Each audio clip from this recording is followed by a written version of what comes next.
en el primero 35 aproximadamente. Serían 60. En este momento hay 49 estudiantes y nosotros dos 51. Vamos a ver, 39 bien. Son en el 203. Y en el 207, déjenme ver cuántos son. Sí, y 25, ajá. Hay 50 estudiantes 25 ahorita. Más 30 y ¿qué? 3, 58. 58, ahorita hay 51 estudiantes y en total somos 58.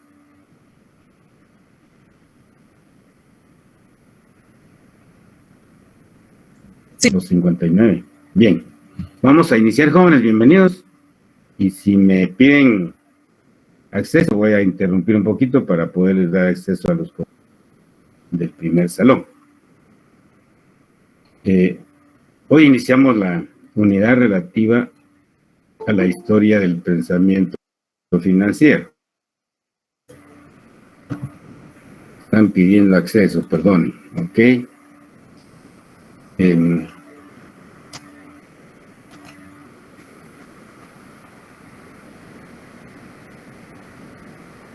este caso, o en esta unidad, vamos a revisar, como dije anteriormente, cómo se fue conformando el conocimiento o pasando de la filosofía, de la economía política a una ciencia aparte, el tema de las finanzas públicas. El objeto de esta unidad es precisamente para confirmar cómo efectivamente se convirtió el conocimiento empírico, antiguo, se desarrolló en un conocimiento financiero de carácter científico. En ese orden de ideas, partimos lógicamente de un pensamiento no sistematizado, porque no responde a una teoría. Y quisiera ahora, por favor, que alguien colabore conmigo y que nos vaya leyendo cada uno de los párrafos, con tal de distinguir. Entonces, algún voluntario o voluntaria, por favor.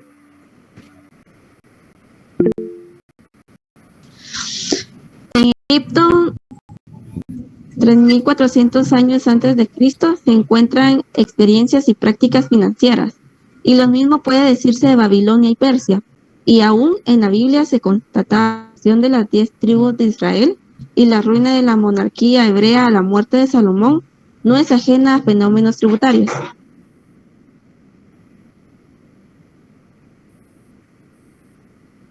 A ver, ¿dónde encontramos el primer antecedente a la historia del pensamiento financiero? Nos situamos 3.400 años antes de la existencia de Cristo. ¿Ok? Y tanto en Babilonia como en Persia, lógicamente, el tema tributario que está presente en la Biblia. Una de las causas de las 10 tribus de Israel y lógicamente la caída de la monarquía hebrea no es ajena. Una de las causales correspondió a fenómenos de carácter tributario. ¿Ok? Problemas de recolección de esos tributos para la existencia de esta monarquía hebrea. Por favor.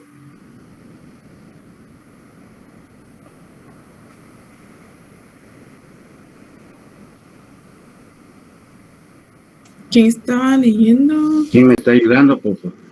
Ya, licenciado. En estos estados fue común encontrar impuestos sobre tierras y transacciones comerciales, y parte de su decadencia y ruina se explica por la forma en que gastaron los recursos públicos que obtenían en forma demasiado onerosa de sus súbditos. A ver, siguiendo con la historia, los antecedentes, y acá voy a usarles un término que actualizado y que se usa al momento de crear impuestos o la legislación propiamente, el hecho generador del impuesto, de acuerdo a la historia, lo constituyó las tierras y luego las transacciones comerciales. Lógicamente, no lograron recaudarse de forma eficiente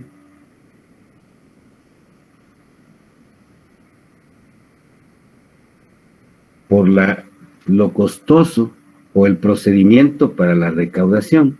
Modernamente estaríamos hablando hoy de la política tributaria. Cuando hablamos de política tributaria nos vamos a los procesos y procedimientos que la ley establece para la recaudación de los impuestos. Lógicamente, en aquel tiempo, y situémonos en el contexto y la realidad, estos primeros impuestos sobre tierras, lógicamente, obedece a que en esos tiempos hacer para buscar el sustento diario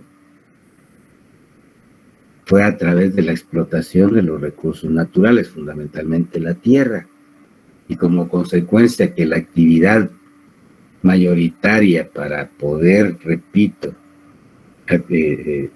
generar los bienes y servicios para atender las necesidades provenía de la tierra, ese fue el primer hecho generador. Hoy se le llama hecho generador del impuesto.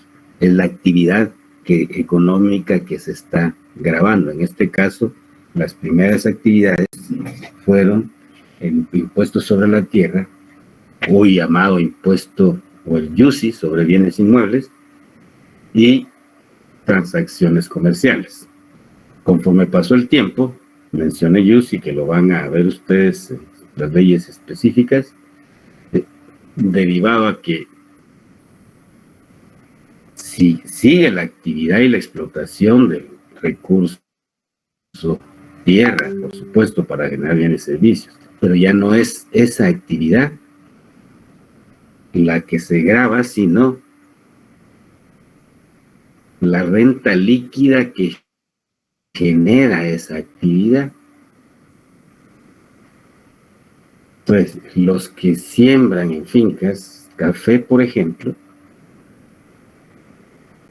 no es un impuesto sobre la tierra explotada con producción de café, pero sí es el impuesto sobre la renta de esa explotación. La renta líquida de esa explotación, hoy por hoy, es objeto de pago de impuestos. Entonces, como ven, estoy mencionando la parte actual para que comprendamos ese desarrollo del pensamiento financiero y todo lo relativo a los tributos, por favor.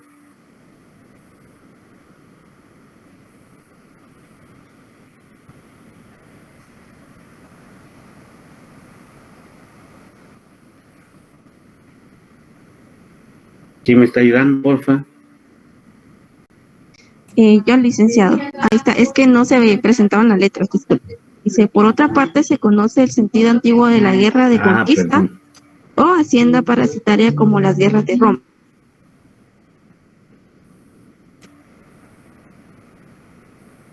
Vamos.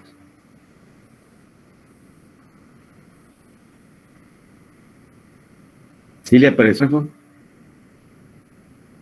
Sí, licenciado. No sé si gusta que vuelva. No, el último párrafo, ¿está bien?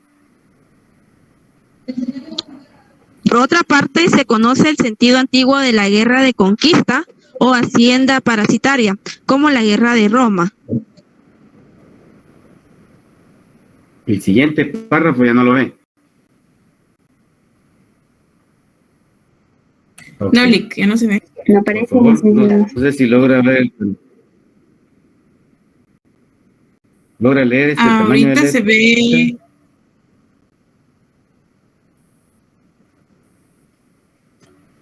Listo, Lick, ahora sí veo. Ahí Recibió de impuestos. Sí, licenciado, ahora sí se ve. Dice, Grecia vivió de impuestos sobre el comercio internacional y sobre las tierras. Obras que tratan de aspectos financieros lo constituyen las rentas de Atenas, de Xenofontes, las avispas de Aristófanes y la República de Platón y la política de Aristóteles. Ok, como ven, ya en el Imperio Romano, Grecia y Roma, que fueron la cuna de los filósofos, ellos empezaron a percibir, y a emitir sus opiniones sobre la forma como las monarquías, pues, y de qué sobrevivían, lógicamente, de los impuestos. Entonces, lo importante es que quede en su mente que en Grecia, ¿sí?, estos impuestos a las transacciones comerciales y a la tierra se mantienen ahí en Grecia. ¿De dónde surge el sustento de esto? Que en esta época aparecen las obras que ya incluyen, como dije, filósofos, ¿sí?, ya incluyen algunos aspectos de carácter financiero. Xenofontes habla sobre las rentas de Atenas, o sea, de dónde obtenía la renta la monarquía de Atenas, ¿ok? Luego, el libro de las avispas de Aristófanes, podría faltar la política en el libro de Aristóteles, donde se tocan y se manifiestan puestos que estaban vigentes o que eran usados por las monarquías.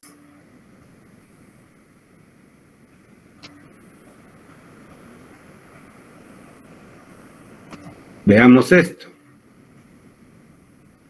¿Sí ven la diapositiva? Sí, licenciado, sí, Sí, licenciado, sí se ve. Okay. Sí se ve. Vamos a pasar a la lectura anterior, gracias a aspectos gráficos. Aquí tienen un gráfico. Los artesanos y granjeros pagan sus tributos al visir Regnir, de la dinastía 18.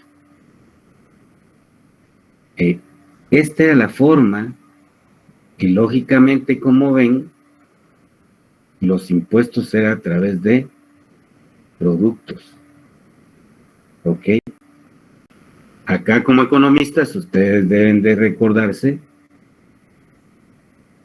que se utilizó primero para las transacciones y hasta qué época aparece el dinero como mercancía y que permite el medio de cambio. Aquí estaríamos viendo que con la producción de los miembros de las comunidades, en este caso artesanos y granjeros, pagaban sus impuestos.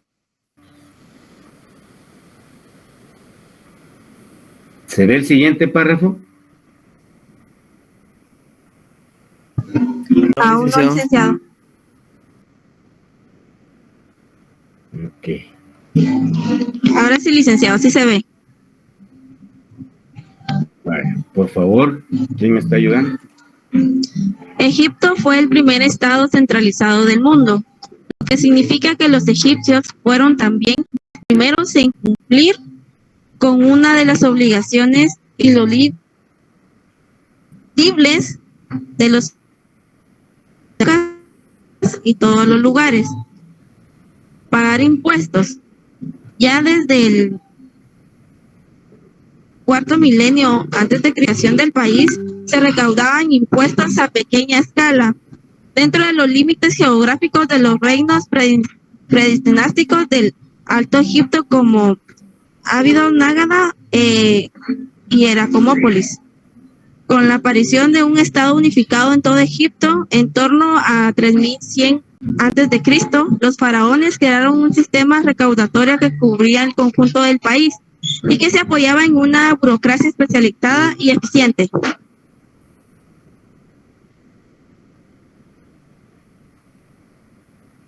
Ok, tenemos un poquito de de interrupción en el audio de la compañera que nos está ayudando, pero igual ustedes están leyendo el párrafo. ¿Qué aspectos importantes tenemos? Vemos que Egipto fue el primer estado centralizado. Como tal, solo voy a chequear, creo que me están pidiendo acceso, sí. Ya le di acceso al compañero. Como tal,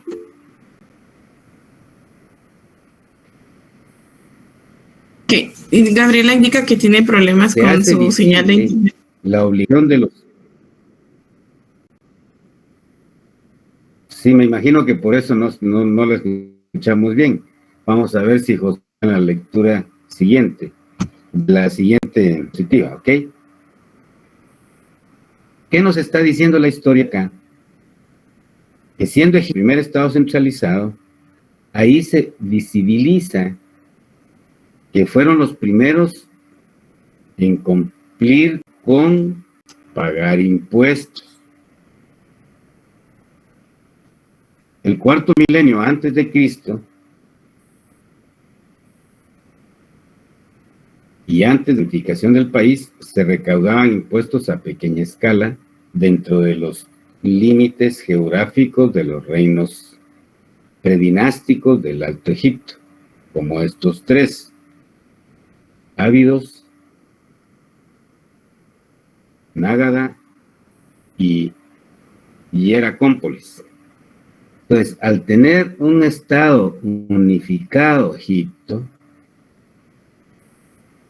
alrededor del 3100 años antes de Cristo, ojo, los faraones crearon un sistema recaudatorio. La historia del pensamiento financiero. Iniciamos con el contenido de un pensamiento no sistematizado. Entonces diríamos que el primer aporte que encontramos ya en Egipto es donde se habla ya de un tema recaudatorio.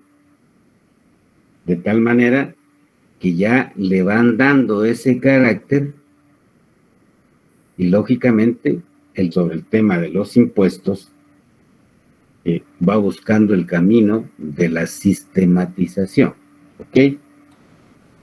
Para llevarlos de la mano en esto. Acá encontramos en la Biblia lo siguiente, Romanos 13:16. Pues esto pagáis también los tributos. Romanos 13:7. Pagad a todos los que debéis, al que tributo, al que impuesto. Entonces, joven, se trasladó a la Biblia en Romanos la obligación de. Entonces entienden o vamos entendiendo cómo en la época en que el cristianismo era el Estado, lo explico, lógicamente requerían ya de estos actos tributarios.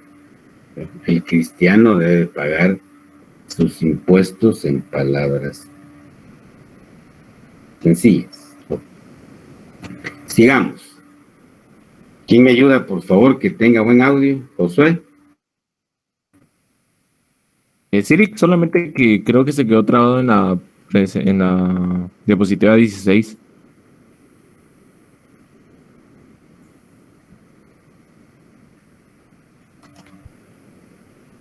A ver, ¿ven la 17? Hasta ahorita sí. ¿Pueden visualizar esto? Hasta ahorita sí. Okay. Sí. Esta fue la que yo acabo de explicar. Veamos, pues. Sí visibilizan esto, ¿ok?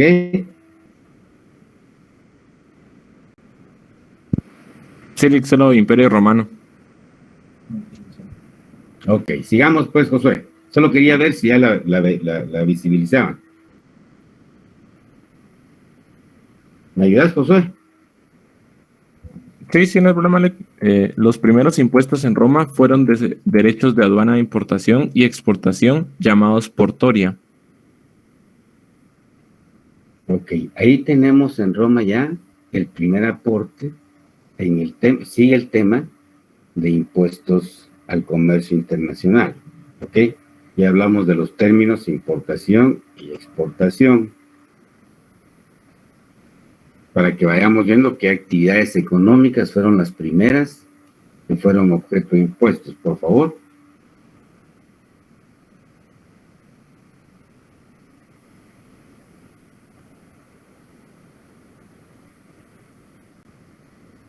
¿Logra ver el siguiente párrafo?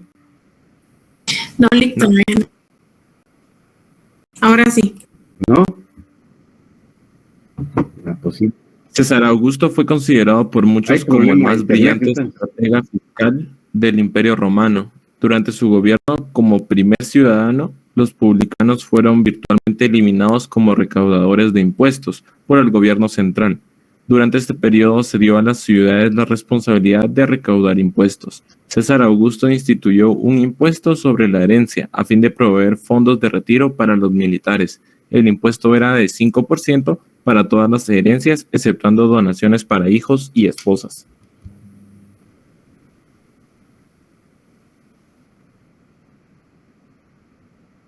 Ok, como ven, en el Imperio Romano, que fue el imperio que tuvo un gran control y por eso fue que se hizo imperio,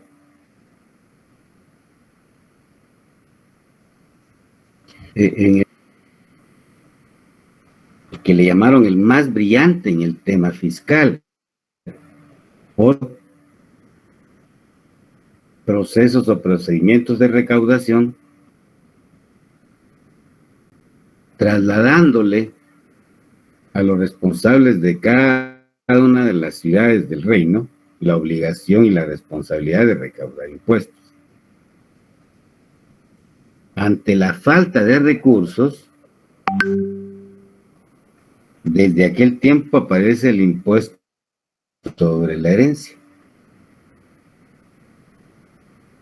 Pero como ven, ya tenía un destino específico. Proveer de fondos de retiro para los militares. ¿Qué encontramos acá, colegas?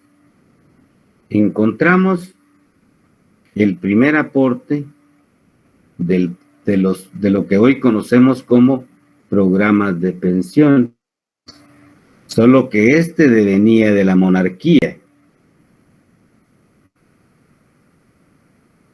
Y lógicamente, los militares que los enviaban a las conquistas, como ustedes lo han podido ver en películas del Imperio Romano o en sus lecturas de las doctrinas económicas, ¿sí?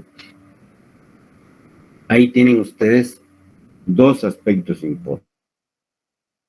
Un nuevo hecho generador de impuesto, la herencia, con destino específico para proveer fondos de retiro, programas de pensiones para el sector militar y lógicamente aquí ya tenemos una tasa,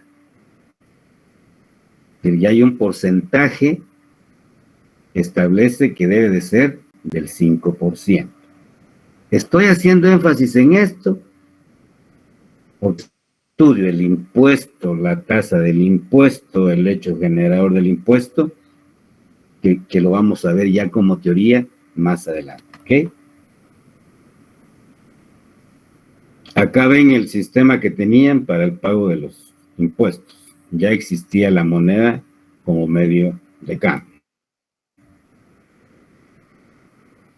Otro aspecto de la historia son los periecos. Así se le denominaba a las personas extranjeras.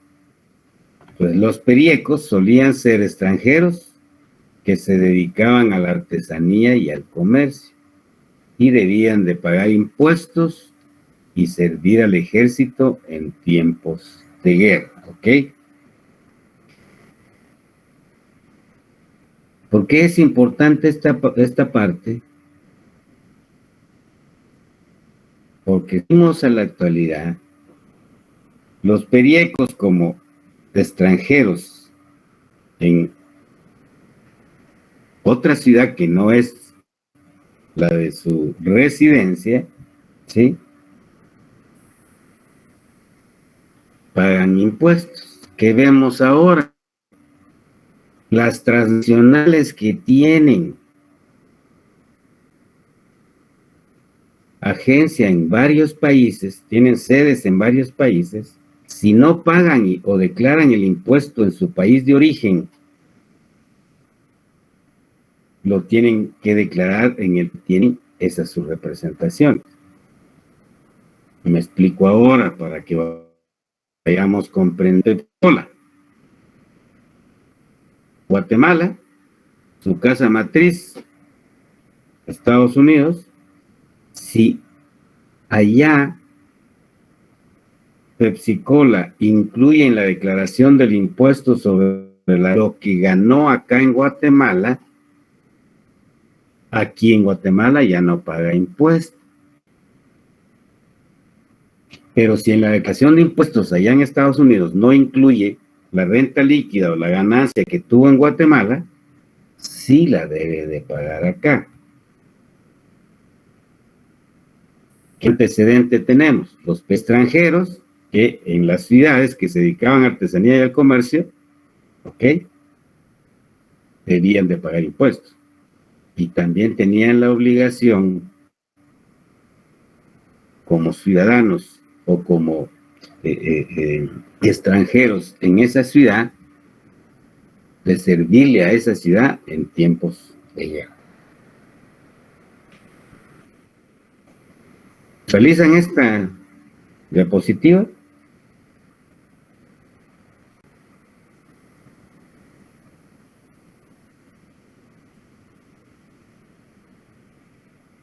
Félix, solo se ve la imagen. ¿Sí me escuchan, jóvenes? Sí, Lick. Ah, sí, sí, ok. En la imagen se ve. Pero ahí dice caída del Imperio Romano de Occidente.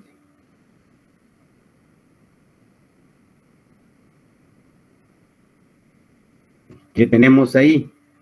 Con la caída del Imperio Romano, estamos entrando de la época antigua a la Edad Media. En esta época de la Edad Media, se acaba el esclavismo, la esclavitud, y aparece el gobierno feudal. Aparecen los virpotentes, en otras palabras, hombres poderosos, que obtuvieron de los emperadores el primer privilegio, la inmunidad fiscal. Primer antecedente, entonces, de exenciones fiscales lo encontramos en la Edad Media. Los hombres poderosos de esa época negociaron y lógicamente lograron de la monarquía que les diera el privilegio de no pagar impuestos. Repito, ahí tenemos el primer antecedente de lo que hoy conocemos como exenciones fiscales, que están incluidas en las leyes respectivas, del cual ustedes van a hacer el trabajo de investigación y vamos a confirmar lo que hoy estamos hablando, pero si se recuerdan de la estructura piramidal de la población de la monarquía, en la Edad Media, los señores poderosos sí obtuvieron el privilegio de no pagar impuestos. ¿Ok?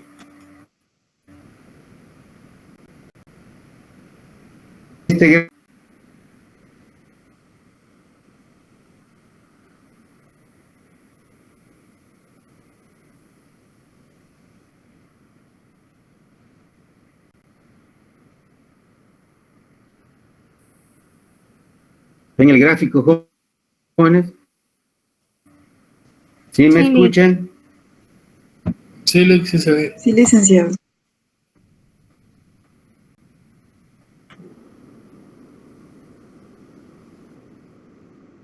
Vale. Ahí tienen ustedes feudo. Está el castillo, la aldea. Aquí tienen el gráfico de lo que fue un feudo, ¿ok? Se tiene ahí que la primitiva obligación impositiva fue signo y de poder. Se dio el paso al sentimiento y realidad de pagar tributo, que era símbolo de servilismo. ¿Qué nos está diciendo esto? El antiguo concepto de impuesto, que era un deber cívico, igualitario y señorial, sufrió su primera crisis. Lógicamente, con el cambio de las monarquías, el establecimiento de los feudos, de los gobiernos feudales, ya el impuesto que antes era símbolo de señorío, de poder de la monarquía, ya pasó a manos de los señores feudales, del vir potente. Ahí encontramos primer elemento, o el primer cambio o modificación de un impuesto señorío, o signo de señorío y de poder, se pasó a un deber cívico, igualitario y señorial, porque ya respondía al señor feudal. El objeto de incluir esto es para que vayamos viendo, repito, la sistematización del pensamiento financiero en el tema de los impuestos. Consecuencia de ello, dependiendo de quienes empezaban a ostentar el poder, ahí se fueron dando los cambios en la visión o en la concepción, los cambios en la concepción de el impuesto. Antes era signo de señorío y poder. En la Edad Media, con el sistema feudal, ya empieza a ser signo de un deber cívico, igualitario y señorial. ¿Ok?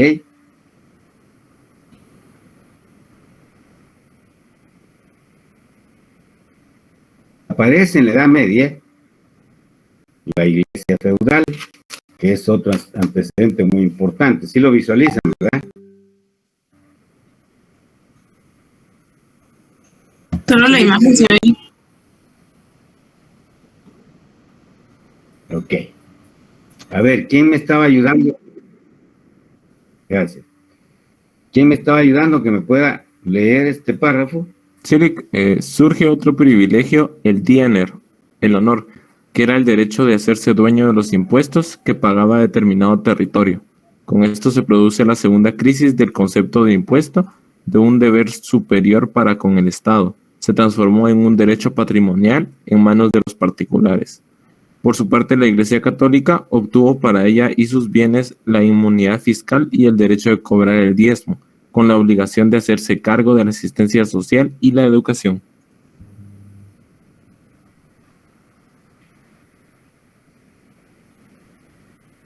Como que hay problema con el internet. ¿Ustedes sí me escuchan bien? Sí, pero creo que atrasado.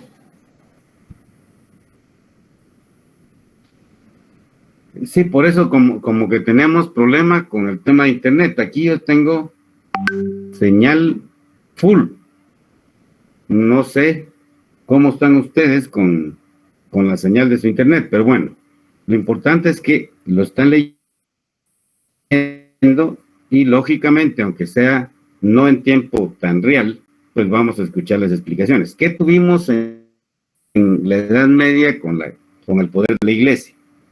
Cuando aparece el poder de la Iglesia, y lógicamente el desarrollo del feudalismo, se da la segunda crisis del concepto de impuesto. Dijimos, signo de señorío, pasa a ser luego como signo de un deber cívico igualitario y señorial o de servilismo. Luego pasa en este momento, cuando aparece el diener, el honor,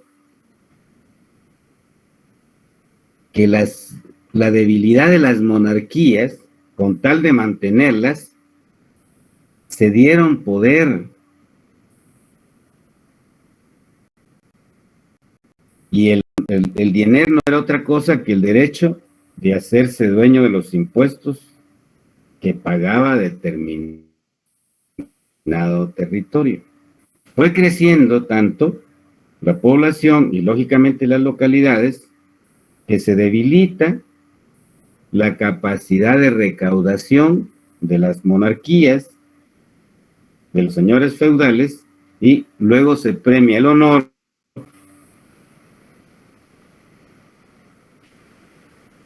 pasa entonces a ser la concepción o el concepto de impuesto un derecho patrimonial que ya no estaba en manos de la monarquía, sino que estaba en manos de particulares. Derivado de eso, acá tenemos otro aporte, otro antecedente de quién más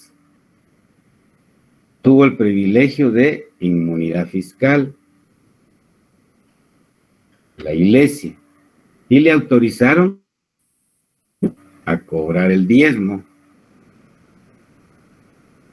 con la obligación de hacerse cargo de la asistencia social y la educación. Ya habíamos anticipado en clases anteriores que los servicios de educación y la asistencia social estuvieron en manos en la Edad Media, en el periodo feudal, de la Iglesia. Hasta aquí lo más importante que deseo que quede en la mente de ustedes son esas crisis del cambio de concepción de impuesto. Repito, de signo de señorío pasa a ser un deber cívico, igualitario, señorial, y luego pasó a ser un derecho patrimonial. Vamos a ver en qué época regresa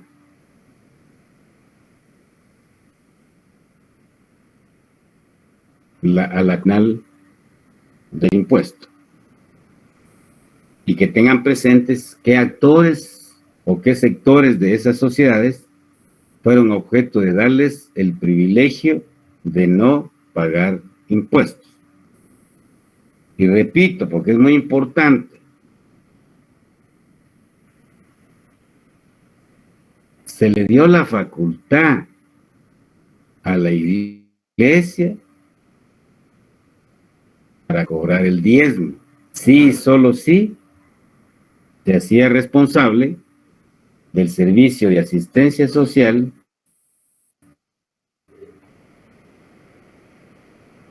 y de la educación. Me estaba apoyando, si ve la diapositiva y el párrafo. Después del 6 o 7 siglos, el concepto de impuestos había recuperado su originaria naturaleza cuando Felipe el Hermoso convoca asambleas que debían dar origen a los estados generales, y en Inglaterra se produce el otorgamiento de la Magna Carta, que si bien otorga a los señores garantías fiscales, importa el reconocimiento explícito de estos, del derecho del rey a imponer tributos dentro del territorio nacional, impuestos indirectos, ayudas, gabelas, etc. Ok. Como ven, después de 6 o 7 siglos de la Edad Media para adelante, se recupera la concepción original del impuesto, que era signo de señorío. ¿Ok? En el tiempo de Felipe el Hermoso, cuando se crean los estados generales, y muy particularmente en Inglaterra, aparece la Magna Carta, aparece la Constitución, la Carta Suprema, ¿sí? O sea, la Constitución también se le llama la Magna Carta o la norma suprema, que mantenía garantías fiscales, pero se regresó al concepto original, el derecho del rey a imponer tributos dentro del territorio nacional, impuestos indirectos, ayudas, gabelas, etcétera. ¿Qué importante tiene esta época de Felipe el Hermoso y la Carta Magna que Inglaterra, como primer país, hace valer? La importancia radica en que se vuelve a la concepción original del impuesto y ya aparecen diferentes hechos generadores del impuesto, y por primera vez vamos a encontrar el primer antecedente que habla de impuestos indirectos.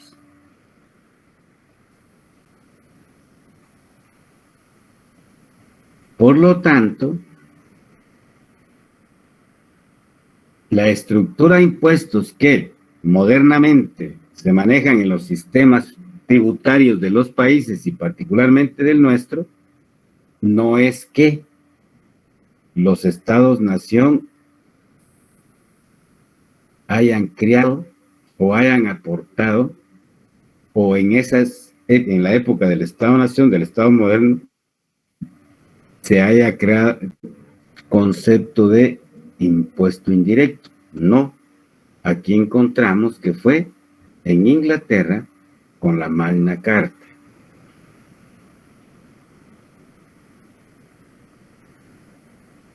Y que le dieron ese poder, o regresó ese poder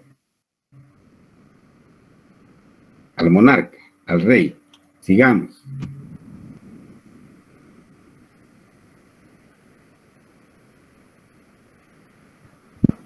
A pesar de que se recupera la naturaleza original del impuesto, la carga del mismo la sufren los plebeyos, los burgueses y los paisanos, mientras que la clase alta, clero y nobleza quedan exentos, situación que perdura hasta la Revolución Francesa. Ok. ¿Alguien se recuerda en qué año se da la Revolución Francesa?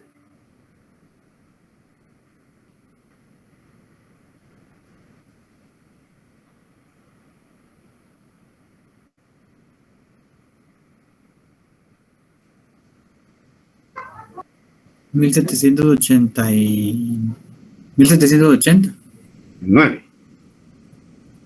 89. Muchas gracias. ¿Ok?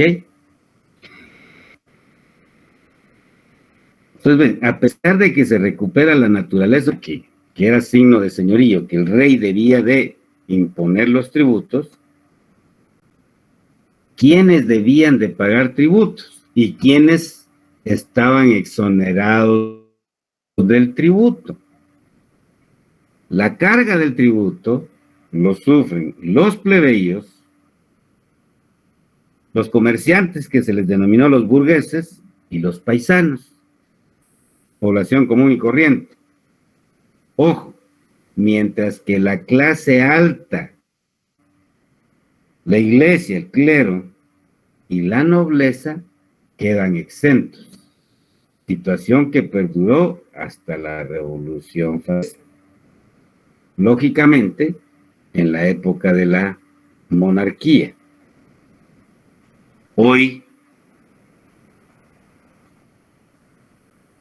van a conocer ustedes, a través del estudio y la investigación de esas leyes, quiénes están exentos. Hoy, ya en la época en que estamos viviendo nosotros en este planeta, ¿ok? Lo dejo porque es parte de lo que viene adelante, que no quiero adelantarlos, ¿ok? Sigamos entonces, por favor.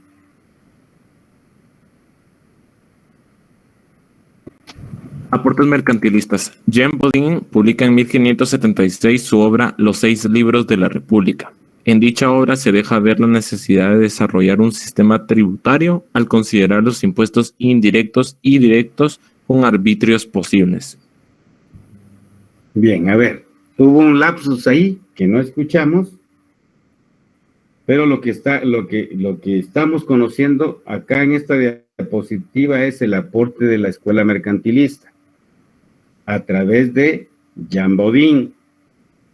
En el año de 1576, él escribe una obra que le denominó Los 6 libros de la República. En esa obra, él deja ver la necesidad de desarrollar un sistema tributario al considerar los impuestos indirectos y los directos como arbitrios posibles. ¿Qué importancia tenemos en el aporte mercantil? Que ahí es donde aparece, adicional al concepto de impuestos indirectos que apareció en la Carta Magna de Inglaterra, fue tomada por Jean Bodin, y los directos como arbitrios posibles. ¿Ok? De tal manera que la clasificación de los como impuestos directos e indirectos no es de esta época. Fueron aportes del año de 1576 con el señor filósofo también, Jean Bodin, en su obra Libros de la República. Sigamos, por favor.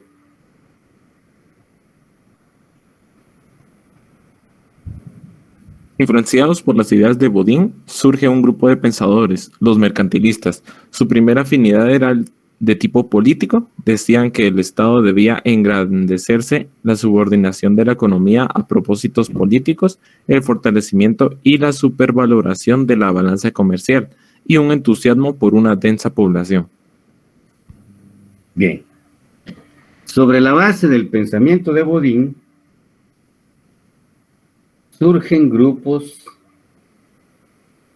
de pensamiento que dieron a conocer su concepción. Y a estos se les denominó los mercantilistas, la escuela mercantilista que ustedes conocen. Ellos decían que el Estado debía engrandecerse, que debía de subordinarse la economía a propósitos de carácter político. Además, que debía haber un fortalecimiento y tener una balanza comercial fuerte o supervalorada. ¿Qué significa eso? Significa que los mercantilistas ponen el primer aporte en la economía internacional. En otras palabras, decían, exportemos más para que los lugares o estados a los que exportemos dependan de nosotros. Y aquí aparece ya esa supervaloración de la balanza comercial.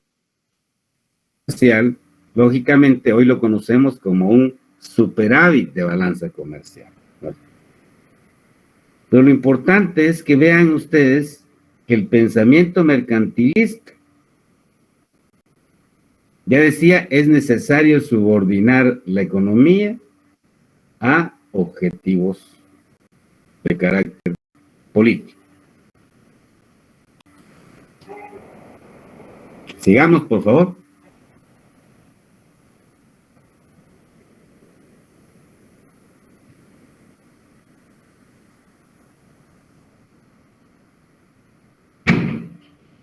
Lick no ha cambiado de diapositiva. Bien, en mi computadora sí, pero me imagino que por tiempo real no les ha llegado. Aportes mercantilistas. Sobre esta base se le da un carácter funcional a la actividad financiera del Estado. Es decir, se considera como un instrumento para el logro de estos objetivos. Esta escuela destaca la íntima dependencia de la economía del Estado a la economía nacional, atribuyéndole a la primera un carácter parasitario con respecto a la segunda. Bien, muchas gracias. Yo escuché entrecortado, no sé si todos escucharon bien o entrecortado. Sí se escucha bien. ¿Cómo me están escuchando a mí? ¿Me están Así se escuchó escuchando bien. a mí? Ah, ok. Entonces, Silic. lo importante de esta parte de los mercantilistas es que ya aparece el término funcional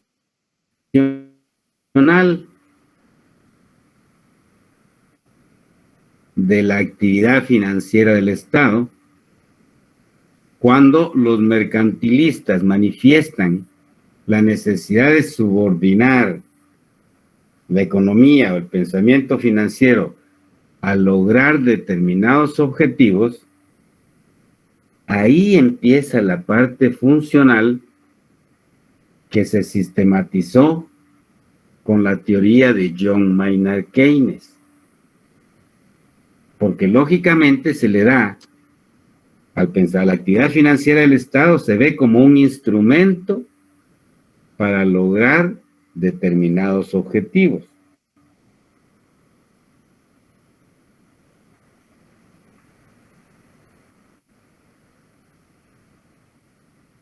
Y aparece en esta escuela la íntima dependencia de la economía del Estado a la economía nacional, atribuyéndole a la primera, la economía del Estado, un carácter parasitario con respecto a la segunda.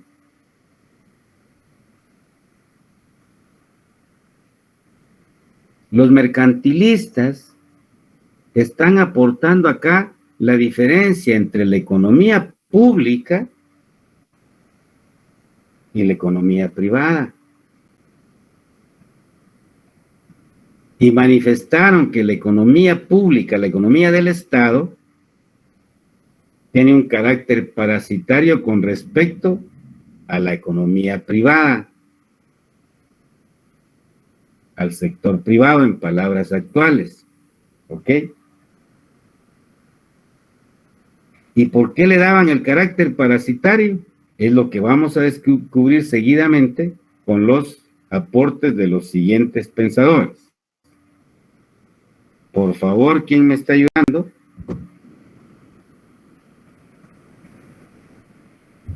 Los representantes de esta escuela fueron Thomas Moon, Francisco Fauquier, William Petty y Sebastián Leprestre, señor de Vauban. En la obra de Vauban se propicia la imposición directa sobre la indirecta y se manifiesta una preocupación por la justicia tributaria y critica las injustificables extensiones tributarias que gozaban las clases privilegiadas. Además, justifica la generalidad de la carga del Estado porque el Estado protege a todos sus habitantes y finalmente propone una tasa proporcional del 10% de todas las rentas. Bien. Esto es muy importante, jóvenes. Acá, con estos pensadores, particularmente Vauban, y que está subrayado ahí en su diapositiva, dice, propicia la imposición directa sobre la indirecta. En la teoría posterior posteriormente de las finanzas públicas, la imposición directa sobre la indirecta significa una imposición sustentada más en impuestos directos que en impuestos indirectos. Porque en esa línea se manifestaba un principio, la justicia tributaria. Y además fue el primero en criticar las injustificables exenciones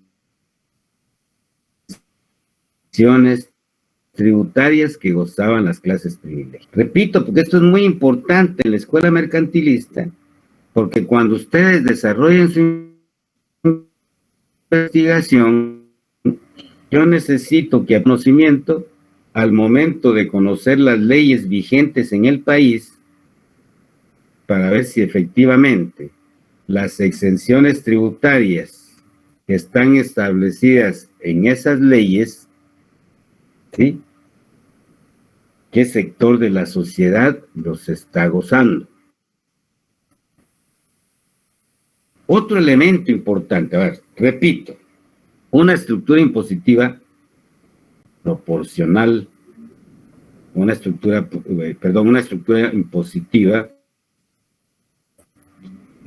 en donde se debería de sustentarse sobre impuestos directos más que sobre impuestos indirectos, porque eso hace que surja el principio de justicia tributaria.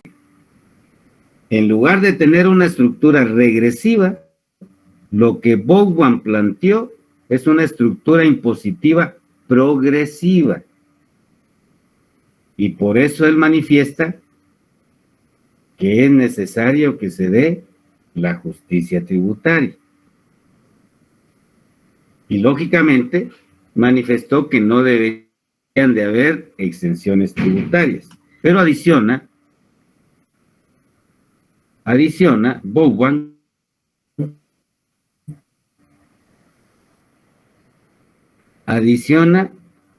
la generalidad de la carga del Estado, porque el Estado protege a todos sus habitantes y finalmente propone una tasa proporcional del 10% de toda la renta. Cuando Bodin manifiesta que la carga del Estado debe ser general, la carga de del funcionamiento de la operación del Estado debe ser de carácter general, lo que nos está diciendo es la justicia tributaria es que todos debemos de colaborar por vivir en esa sociedad, en ese Estado, con los impuestos, y manifestó o propuso una tasa proporcional del 10% de todas las rentas. ¿Ok? Acá él hace énfasis en los impuestos directos. El impuesto sobre la renta es un impuesto directo, que es lo que él manifiesta acá al indicar la imposición, al propiciar la imposición directa sobre la indirecta. ¿Ok? Entonces, estas son las bases que se toman posteriormente para hacer la teoría de los impuestos, la teoría del sistema tributario, como parte de la ciencia de las finanzas públicas. ¿Ok? Sigamos. Los cameralistas, los principales exponentes de esta escuela fueron los austriacos Wilhelm von Strel, Wilhelm von Homig, quienes publicaron sus trabajos en 1686 y 1684 respectivamente. Para ellos, el príncipe y el pueblo eran una sola entidad, integrada en el Estado y de la cual el príncipe era la encarnación. El bienestar del príncipe era lo importante y no se preocuparon por problemas como el de la justicia tributaria y la legalidad de los impuestos. Ok. Vean entonces cómo en el pensamiento, pues en el desarrollo del pensamiento financiero, la posición de Vaughan frente a la exposición de los austriacos. Por favor, vean los aportes de la historia para entender lo que vivimos hoy. Ahí tienen ustedes a la escuela austriaca. Y lógicamente la concepción de la escuela austriaca. Comparémoslo con el pensamiento mercantilista de Vaughan. Lógicamente hay una contradicción. Estos señores Wilhelm Bonn y Wilhelm von Homig, ya en el año de 1686, 84, 86, para ellos el príncipe y el pueblo eran una sola entidad, integrada en el Estado, y de la cual el príncipe era la encarnación. Por lo tanto, el bienestar del príncipe era lo importante. Si el príncipe estaba bien, todo el mundo estaba bien, y no se preocuparon por problemas como el principio que manifiesta Vauban de la justicia tributaria y, lógicamente, la necesidad de tener un sistema legal de impuestos. En otras palabras, jóvenes, aquí hay una oposición del pensamiento cameralista austriaco a lo que proponían los mercantilistas con Vauban, ¿ok? Porque es bien importante como economistas que tengamos claro el pasado y de dónde devienen las posiciones que hoy se discuten y que hoy por hoy en algunos estados, qué tipo de teoría es la que se premia, de la escuela austriaca o la de Keynes, que ya más adelante vamos a llegar ahí, ¿ok? Sigamos, por favor.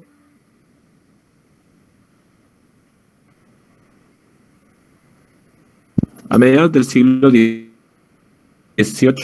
1766, von Juste publica su obra Sistema Financiero, en la cual trata los temas relacionados con las rentas, de los gastos del Estado y sobre la organización y administración financiera, considerando a los impuestos como un medio para que el príncipe regule la economía en beneficio del Estado. Además, sugiere la posibilidad de establecer impuestos directos e indirectos y algunas reglas. Bien, muchas gracias. Veamos entonces que dentro de los mismos cameralistas, no precisamente austriaco, von Juste va más allá de los mercantilistas, fundamentalmente porque los Wilhelm Bonn no profundizan en el tema. Aquí es donde ya está los primeros aportes para convertir el pensamiento financiero no sistematizado en pensamiento financiero sistematizado. Él plantea la necesidad y le llamó a su obra Sistema Financiero. Y ojo, trata temas como las rentas, miren, los gastos del Estado, la organización y administración financiera, y le da el carácter al impuesto de un medio, de un instrumento, para que el príncipe regule la economía en beneficio del Estado, para que el príncipe regule la economía en beneficio de todos. ¿Ok? Entonces, como ven, este conocimiento lo tenía muy profundamente John Maynard Keynes. ¿Qué es lo que estamos encontrando en la teoría de Keynes? La economía pública, ¿ok?, que es la que debe de participar para corregir los ciclos económicos. En una época de contracción, ¿qué decía von Juste? El impuesto como un medio para que el príncipe regule la economía en beneficio del Estado, no para el bienestar del príncipe, sino en beneficio del Estado. Posición diferente a la de von Israeli y von Homig, ¿ok?, de los austriacos. Entonces, vean cómo se va sistematizando el pensamiento y entonces pasa a ser nuevamente con este aporte el tema impositivo un medio, un instrumento para alcanzar determinados objetivos. Y lógicamente estuvo de la mano o le dio la razón a Vauban al establecer que debía la posibilidad de establecer impuestos directos, aunque él ya incluyó los indirectos. ¿Ok? Bien. Continuemos. Fisiócratas. La agrupación de un conjunto de autores bajo el nombre de fisiócratas responde a su especial consideración por la actividad agrícola y la creencia en leyes naturales.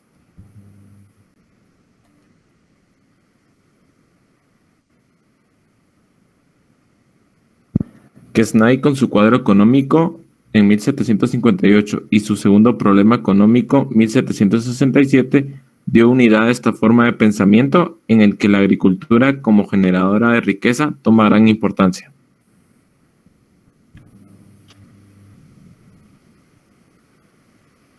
Esta escuela sustentaba que de todas las actividades económicas que el hombre realiza, la agrícola es la única que enriquece auténticamente a la economía nacional y al individuo, a través del producto neto representado por la renta de la tierra.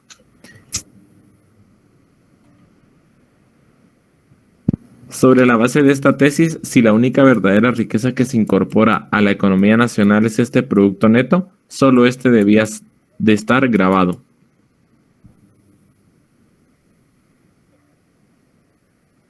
Además, señalaron que los impuestos no deben ser destructivos ni desproporcionados a la renta nacional, por lo que deben de aumentarse siguiendo la curva de renta nacional, y deben de gravar la renta líquida, evitándose todo impuesto indirecto por lo oneroso que resultaba su cobranza.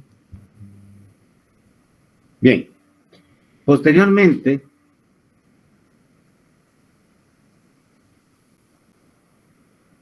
a los aportes de Vauban, de los austriacos, y el último que vimos,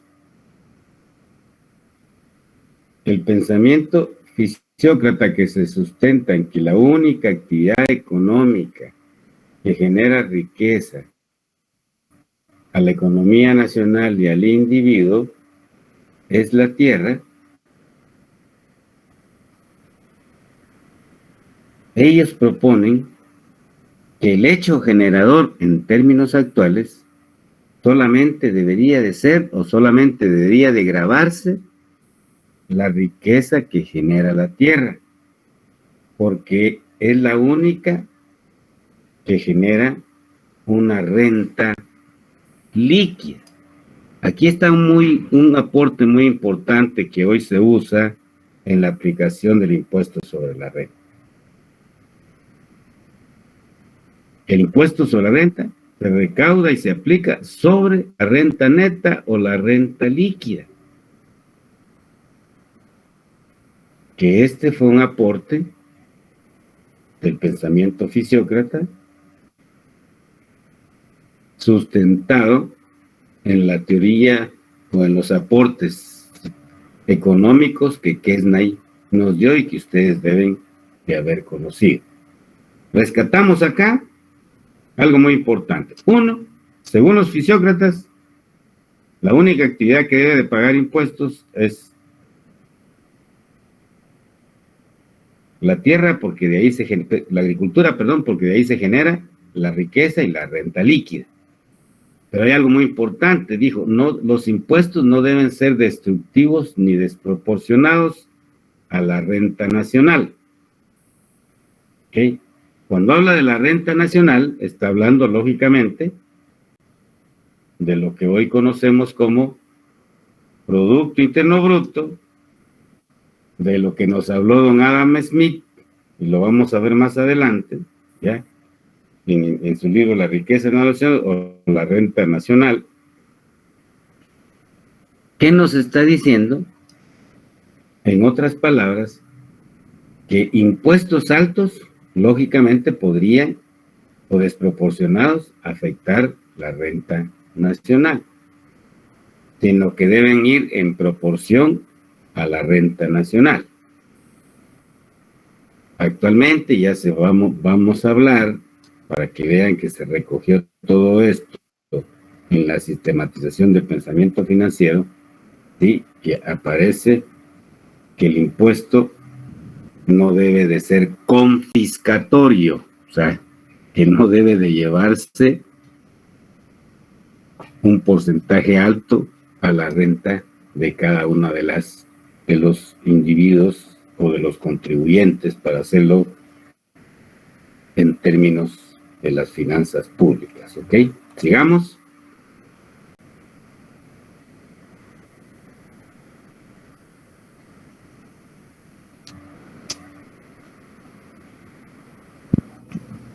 Adam Smith, su obra de investigaciones sobre la naturaleza y causas de la riqueza de las naciones, ejerció una fuerte influencia en las ciencias de la economía como en la financiera, a pesar de que Smith es reaccionario en contra del estatismo.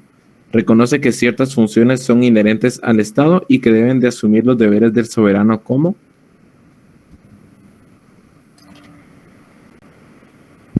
defensa del Estado de la violencia e injusticia de otros estados, justicia y seguridad en el interior del Estado,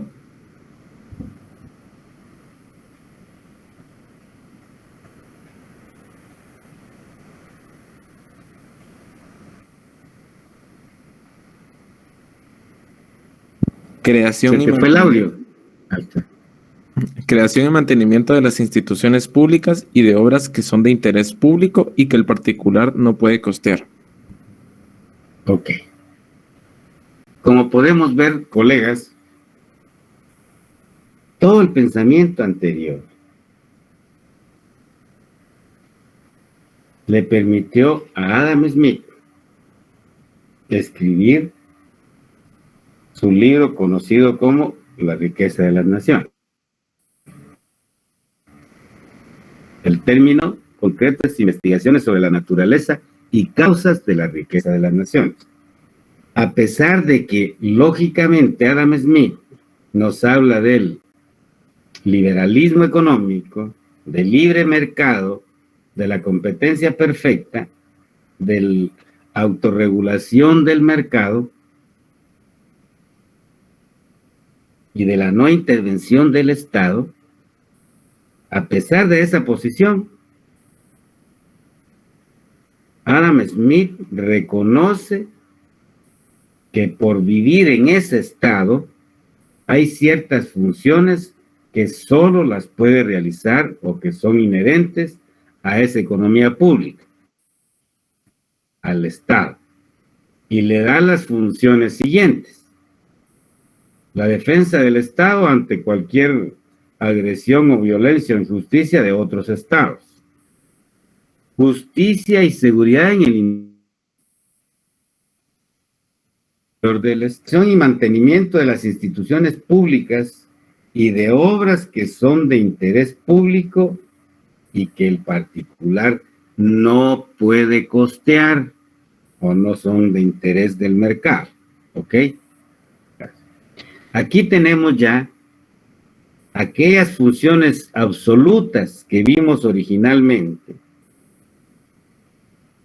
que la economía pública solo debía cumplir seguridad y defensa.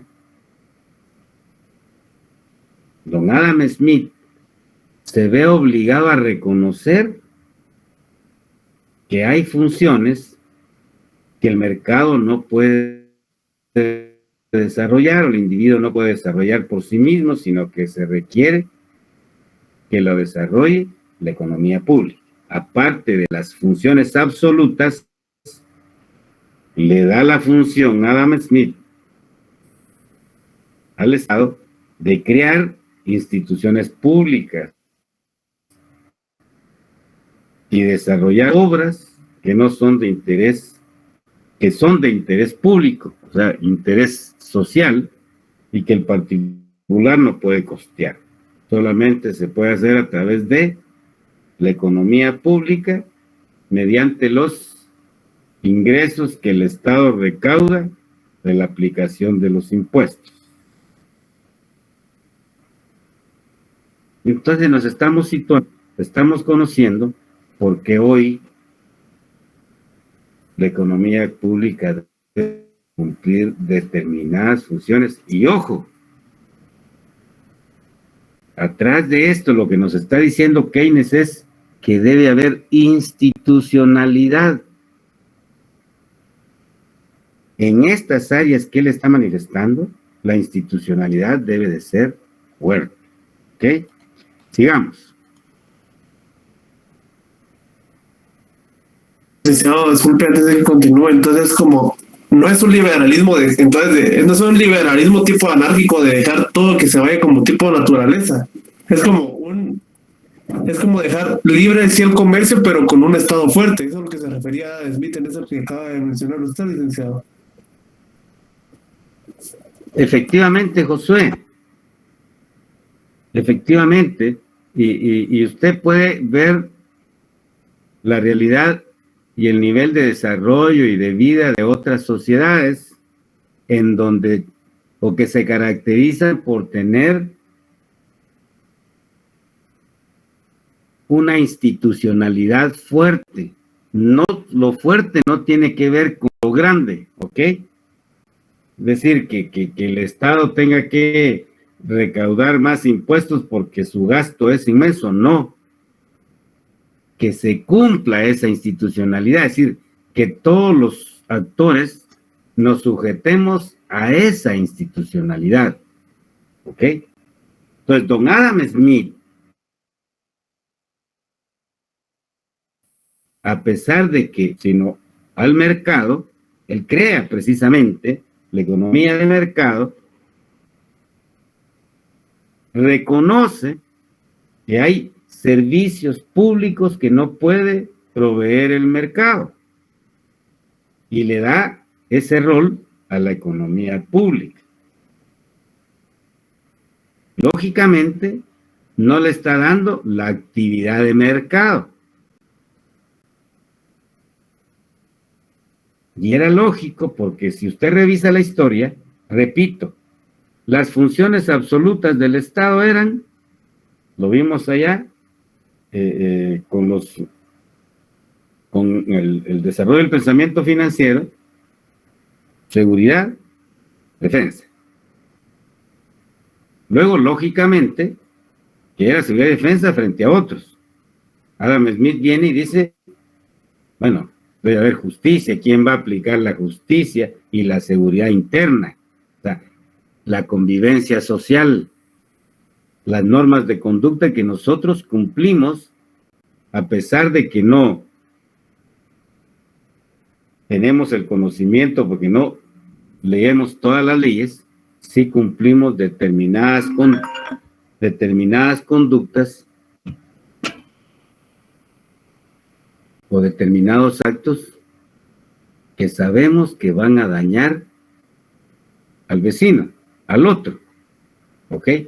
Entonces, efectivamente vamos que en esas funciones adicionales a otros servicios que Adam Smith dice que debe realizar el Estado, crear instituciones y actividades que no puede costear el individuo, que no puede costear el mercado, lo debe hacer el Estado.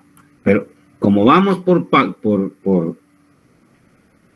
el desarrollo histórico, ¿qué adiciona Adam Smith? Adiciona más funciones que debe de cumplir el Estado. ¿Ok? Y como consecuencia, para cumplir esas funciones, automáticamente reconoce la necesidad de pagar los tributos para que desarrolle esas funciones. ¿Ok? Sigamos, por favor. Sustenta que no solo la agricultura genera riqueza, sino también la industria y el trabajo. Es una expresión muy reveladora, exclama: los súbditos de un Estado deben de contribuir al sostenimiento del gobierno, cada uno lo más posible, en proporción a la renta que gozan, bajo la protección del Estado. Observando esta máxima, constituye lo que se llama igualdad o desigualdad en la repartición del impuesto. Como ven, se los había manifestado. Si estaba planteando nuevas funciones que debe de cumplir, o mejor dicho, si planteó nuevas funciones que debe de cumplir el Estado, lógicamente debe de tener más tributos. Y él manifiesta, no solo la agricultura, reconoce que la agricultura también de los fisiócratas, ¿ok? Sino también la industria y el trabajo. Aquí tenemos el aporte y el sustento del pensamiento financiero tomado en las estructuras impositivas actuales con relación al impuesto que pagamos por el ingreso que devengamos del trabajo que desarrollamos. Por lo tanto, el trabajo se convierte, esa actividad de trabajar, se convierte en otro hecho generador de impuestos que es aporte de Adam Smith. Y no solo la actividad productiva agrícola, sino que también la industria. ¿Okay? Pero aquí encontramos una expresión muy reveladora de don Adam Smith. Los súbditos de un Estado, la población del Estado, debe contribuir al sostenimiento del gobierno. Ojo, cada uno lo más posible en proporción a la renta de que gozan bajo la protección del Estado. ¿Qué dijo don Adam Smith? Él tomó aquel principio de Vauban, la justicia tributaria, y dice, si todos vamos a recibir esos servicios que el Estado va a realizar, debemos de contribuir al Estado, ojo, pero cada uno lo más posible en proporción a la renta de que gozan bajo la protección del Estado. De tal manera que la actividad agrícola, la industria, el trabajo, todo ese ingreso y riqueza que se genera para cada una de las familias que constituyen un Estado, ¿sí?, debemos pagar de acuerdo a esa proporción, de acuerdo a ese ingreso. Y es lo que estaba planteando el principio de justicia tributaria y de capacidad de pago en proporción a la renta que gozamos bajo la protección del Estado. De tal manera que no nos lo dicen, pero don Adam Smith también fue proclive, a pesar de que no era estatista o aficionado al Estado, a ellos no le gustaba mucho el Estado, una estructura impositiva progresiva, sustentada en la capacidad de pago. El que tiene más renta deberá aportar más, porque esa renta la genera bajo la protección del Estado. Lo habíamos manifestado antes. El hecho de vivir en esta sociedad, para que exista esta sociedad o esta organización social llamada Estado, lógicamente tenemos que dar nuestro aporte a través de los... Como ven, hoy nos venimos desde la antigüedad, pasamos por el Imperio Romano, Grecia, ¿sí?, la época esclavista, la Edad Media. Luego empezamos a conocer ya el pensamiento de las escuelas doctrinarias, de la doctrina económica, en el ámbito del pensamiento financiero, donde surgen los primeros aportes teóricos, por supuesto, de cómo debería de ser el manejo de los pistos que el pueblo paga a través de los impuestos en las diferentes posiciones de cada uno de los pensadores de las escuelas, y llegamos a lo que piensa don Adam Smith. por respeto, vamos a dejarlo hasta acá, son las 8:40. Que tengan feliz fin de semana